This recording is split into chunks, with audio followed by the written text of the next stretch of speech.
It's Unit 6, Day 4. We're going to be talking about law of sines in the ambiguous case of the law of sines. So yesterday we started our non-right triangle trig with the law of cosines. Today we're working with the law of sines. Just a little bit of review. For non-right triangles or oblique triangles, we can break them into two categories using our triangle congruence theorems. You should have learned in Math 2 or Geometry. So when we have an oblique triangle, we're given side, side, side, or side, angle, side information. For that, we're going to use the law of cosines. What we're doing today is the other two, working with angle, side, angle, or angle, angle, side information. That's where we're going to use law of sines. We can also use the law of sines for, although it's not a congruence theorem, we can use it for angle, side, side information. This is called the ambiguous case.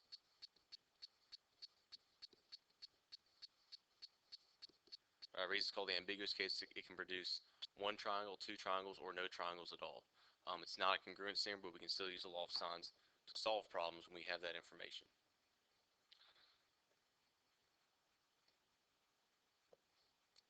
So the first thing we'll go over is the formula for the law of sines. Again, the notation is the same as for the law of cosines. So we have a standard oblique triangle. All the capital letters will represent angle measures, and all the lowercase letters will represent the length of the opposite side. So law of sines formula is a three-way proportion. A over sine A equals B over sine B. That's also equal to C over sine C. So the length of any side on a triangle is proportional to the sine of the opposite angle within that triangle. So whenever we're actually solving problems using the law of sines, we only work with two of these at a time.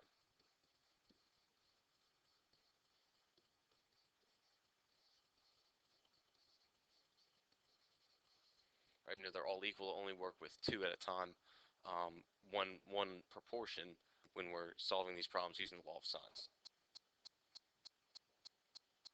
So do a couple examples and a word problem, and then move on to the ambiguous case. This formula is much easier to remember than the law of cosines formula.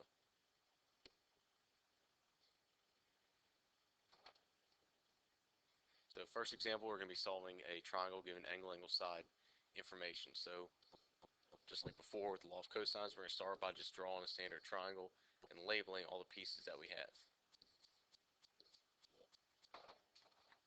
All right, so from the given information, I know angle A is going to be 46 degrees. Angle C will be 63 degrees. And I know that side length C, lowercase c, will be 56 inches.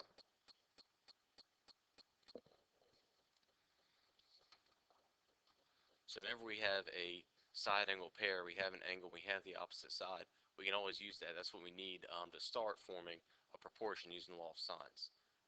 This will be C over sine C. That's what we have right now with those two side lengths. We have 56 over sine of 63. We have one other angle. We have angle A, so we can go ahead and put sine for angle A, which is 46, in the bottom, and that will allow us to solve for the side length A.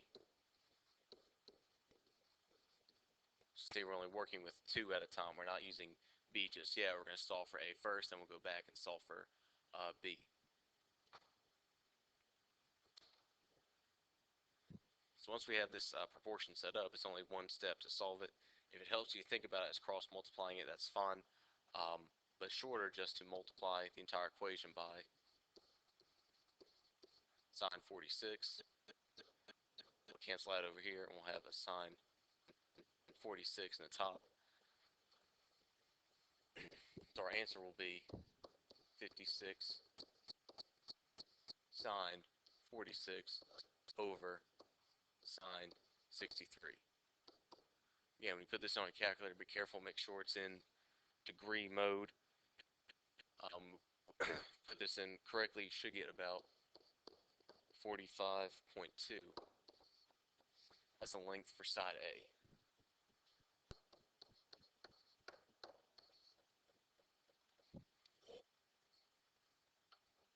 So now all we're missing is side B and angle B.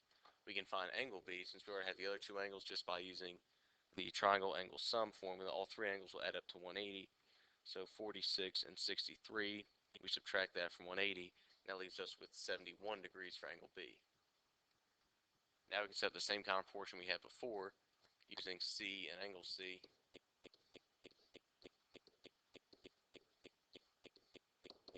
And now use B and angle B in order to solve for the side length B.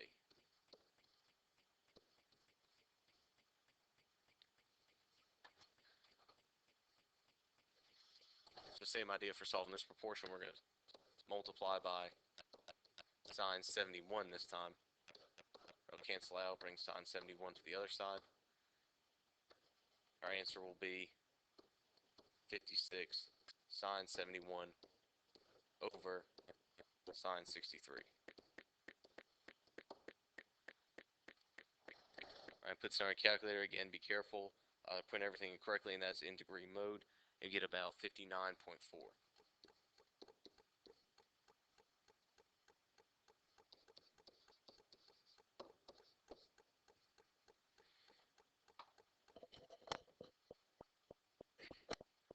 Again, last step on all these problems, go back, check, and make sure that your angle measures and the opposite side lengths agree. The largest angle should always be opposite the largest side, smallest angle opposite the smallest side. So that's correct here. So at least avoid just making a very big mistake there. If you check that, most of the time you'll catch mistakes you make if you just check for agreement between the sides and the angles.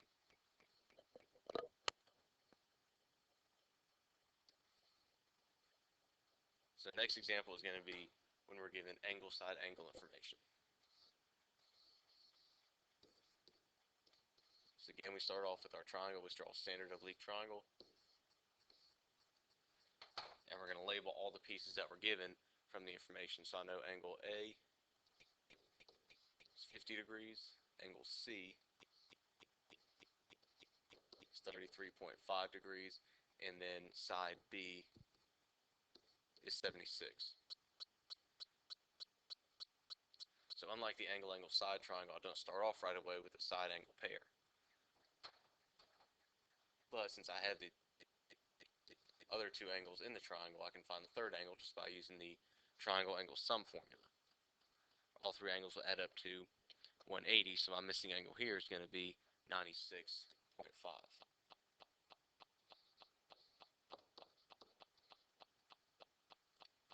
Right now with that angle and side B, I have a side angle pair, so I can go ahead and start a law of sines proportion,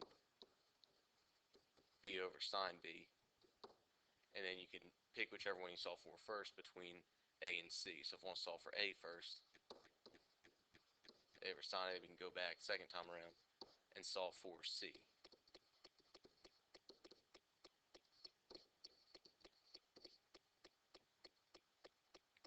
So just fill in the information. So it's 76 over sine of angle B is 96.5 equals A, we don't know yet, over sine of angle A, which is 50.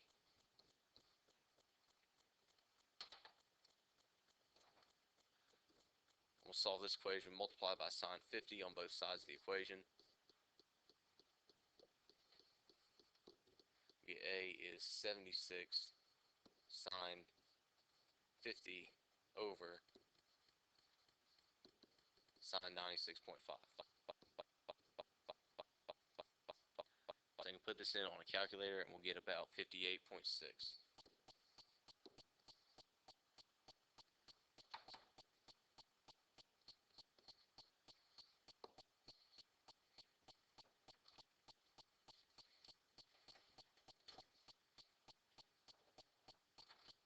So we'll go back, solve for sine C the same way, plug everything in that we know.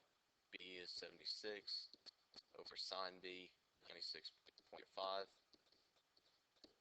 equals C, we don't know yet, over sine of angle C, which is 33.5.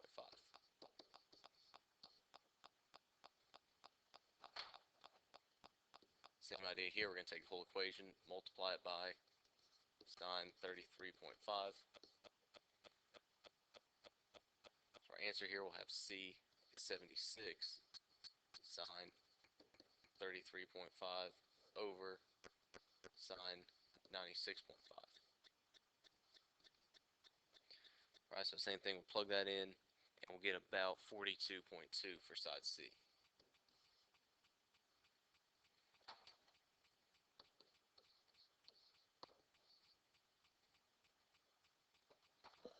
Last thing is we're going to go back, we're going to check for agreement. I see the smallest angle is C, the small side length is also C, largest angle is B, largest side length is B. So we agree there, and that avoids at least a mistake in the calculations. If there's a big mistake, usually that won't agree. So you always go back and check that for the last step.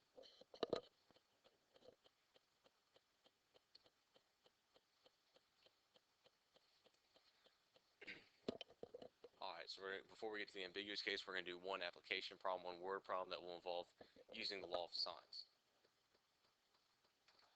So we have two fire lookout towers, are 20 miles apart. Station B is directly east of Station A. So no we're using directions, so go ahead and draw our axes so we know which direction is going which way. So Station B is directly east of Station A, so I can draw Station B right here, Station A over here. It's directly to the east. So both stations see a fire somewhere to the north.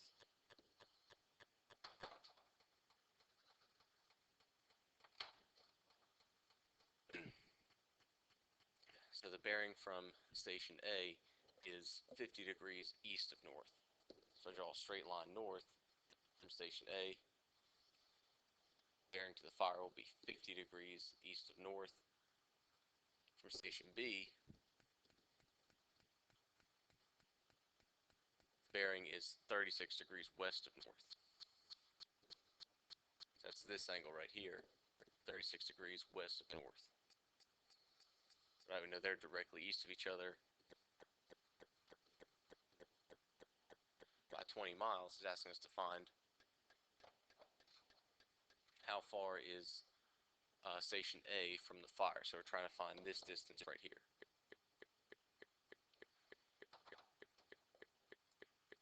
So using the two angles we're given, their complements would be inside this triangle, since this is whole axis right here would be the direction between north and east. They're going to be complementary angles right here. So this will be 40 degrees right here on this triangle, and this right here will be 54 degrees at Station B.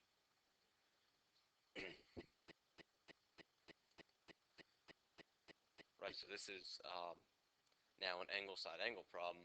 We're missing this angle right here, and we would have a side angle pair. So again, we can use the triangle angle sum formula. All three angles will add up to 180 to find the angle that's formed at the fire between the two stations, and that's going to be 86 degrees. So now we have a side angle pair. We know which side we're solving for. We can go ahead and set up our law of sines proportion. So start with the side angle pair that we know, which is 20 over sine 86. We're looking for that distance x, and the opposite angle is 54 degrees.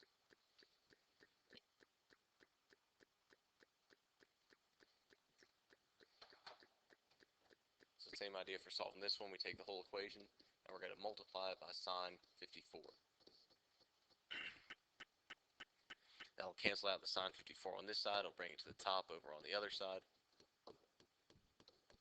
So our distance will be 20 sine 54 over sine 86.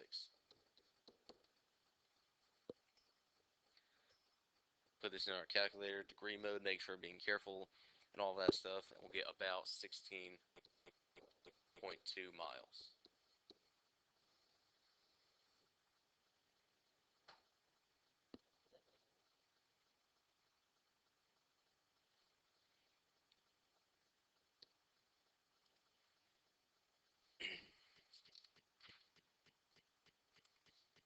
So the last thing we have to talk about with law of sines is the ambiguous case. The ambiguous case is a name for when we have angle side information. So there's three possibilities that can come from the ambiguous case. If we're given an angle, we're given one side and another side, it's possible only be able to form one triangle. It's possible that there is a unique triangle with that angle side group. Another possibility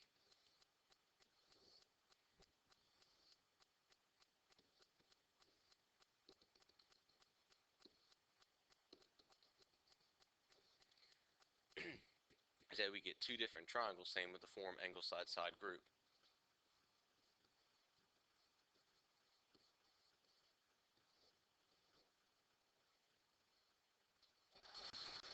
And the third possibility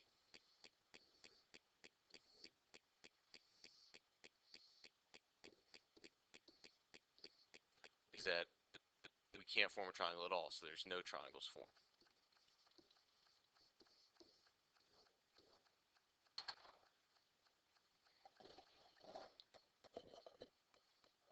This is another example of something we use the law of signs for, but this is a different case, ambiguous case. We're not always going to have an answer. Sometimes we'll have just one answer, sometimes we'll have two, sometimes we won't have any at all.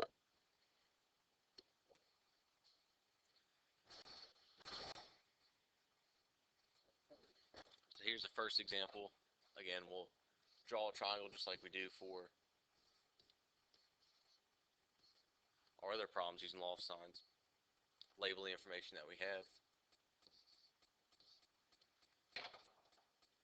See if we know that angle A is 61 degrees, side A is 55, and side C is 35.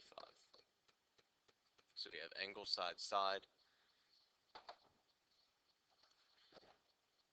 angle side information.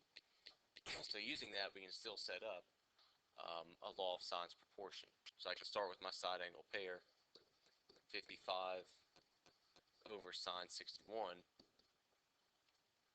and then set this up with angle C as a variable. So 35 over sine C.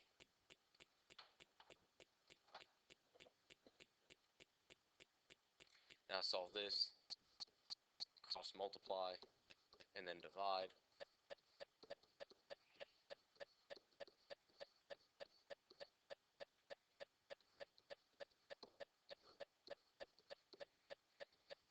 So I know the sine of our angle is going to be 35 sine 61 over 55. So to find the actual measure of the angle, we're going to use inverse sine.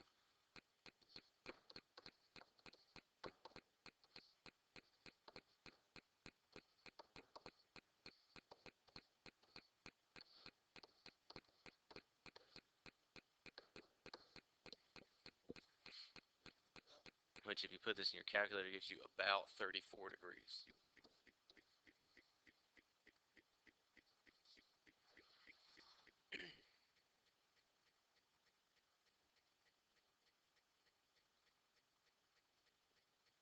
So one property that makes this ambiguous case is for the sine of any angle,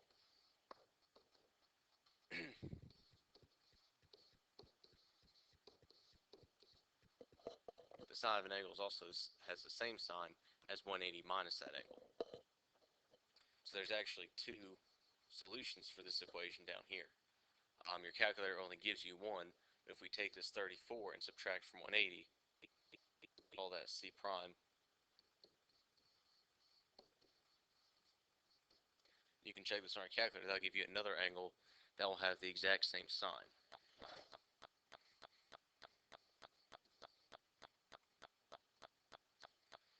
So there's two possible angles for C. There's 34 and there's 146. But if we look at the angle we already have an angle of 61 degrees.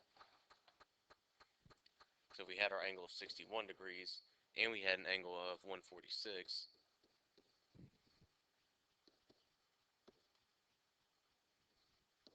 we'd already, with those two angles, we'd be over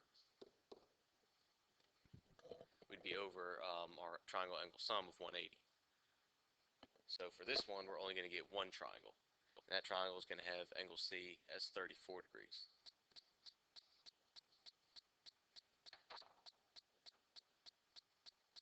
All right, now we can find the missing angle just like we had before. Using triangle angle sum.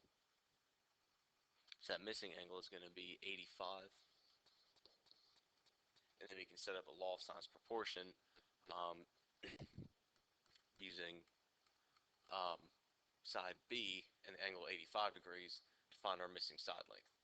So we'd set up B over sine 85, and then we can use either of the two side lengths and angles, since we have both side angle pairs at this point. Right, so work this out just like we had before, and for side B, we get about 62.6.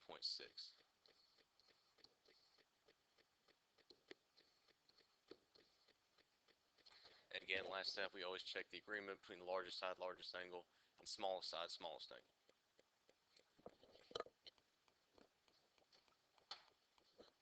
Just an example on the ambiguous case where we only get one triangle.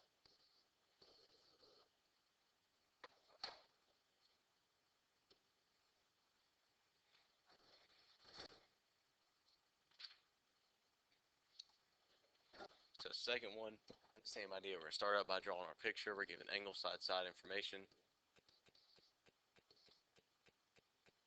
So angle A is 75 degrees. Side length A is 51. And then side length B is 71.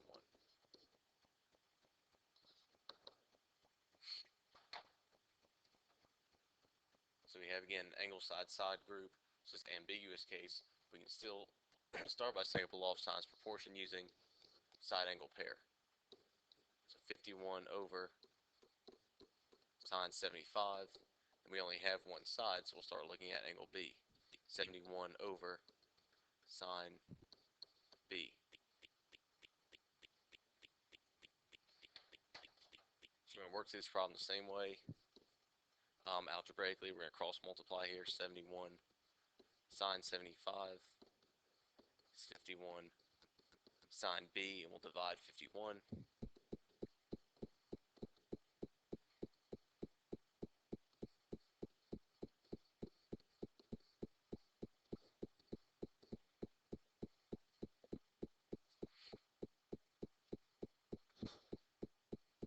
So if you try and put this into your calculator at this point to solve for inverse sine,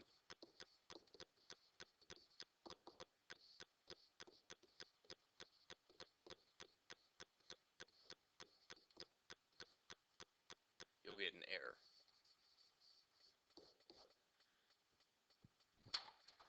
And the reason is because all of this right here is greater than 1. Right? If you notice, all our sine ratios are between 0 and 1. So you can't take the inverse sine of anything greater than 1 because no angle has a sine ratio bigger than 1. So this is going to be an example of one that gives us no triangles.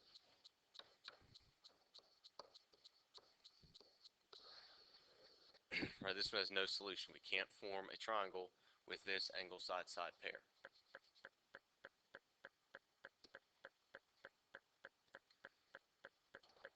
So here's one more angle side group.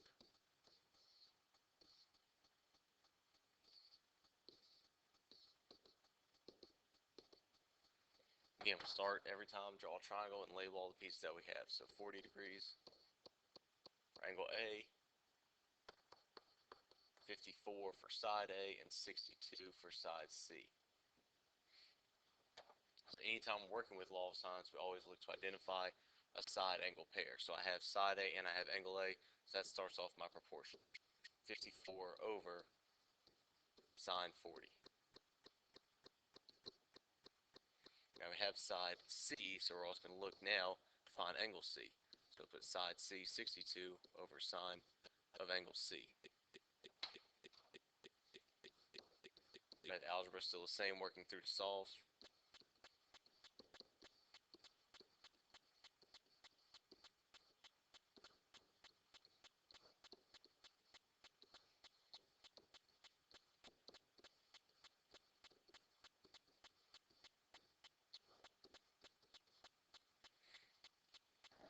Alright, so once we get to this point here, we have sine C equals all this stuff. We're going to put this into the calculator, use inverse sine to find our actual angle measure.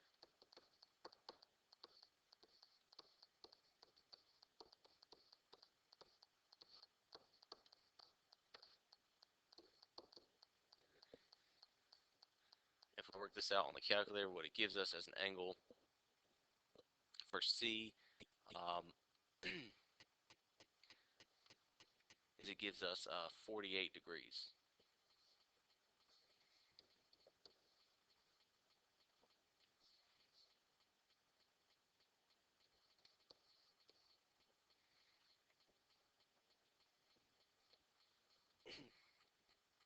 So we'll just work through the triangle this way, then we'll go back and see if there is a second option.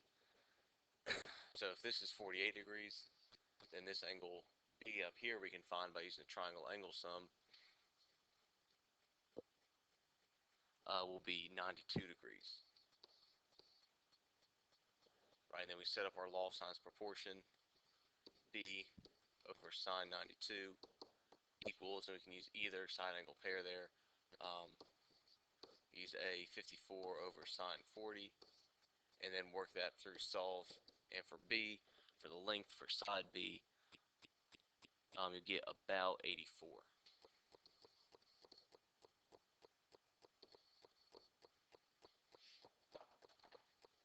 Alright, this is going to be an example of one where we actually can have two different triangles. Right, again, at this point, there's two different answers. There's two angles that will have the same sine ratio between 0 and 180.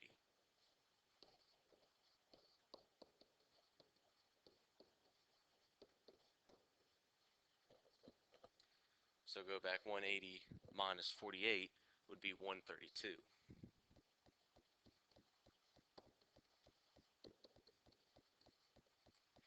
Right, so 132 is going to have the same sign as 48. So it also is a solution to this equation. So it could also be a possible angle for angle C.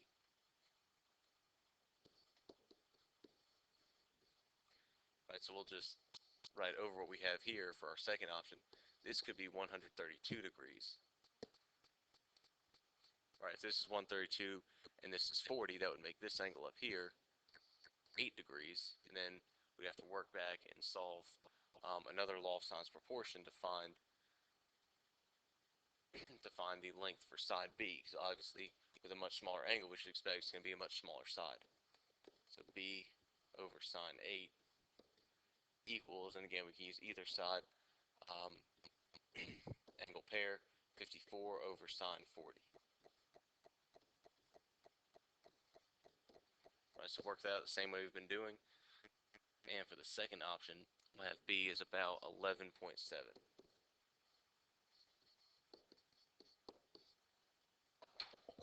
Right, so in both cases, we can check there's agreement between the largest angle, largest side, smallest angle, smallest side. It's just that which side is the smallest, which angle is the smallest changes because we have two different options here. So this is an example where we have two triangles. Right, we have two possible triangles.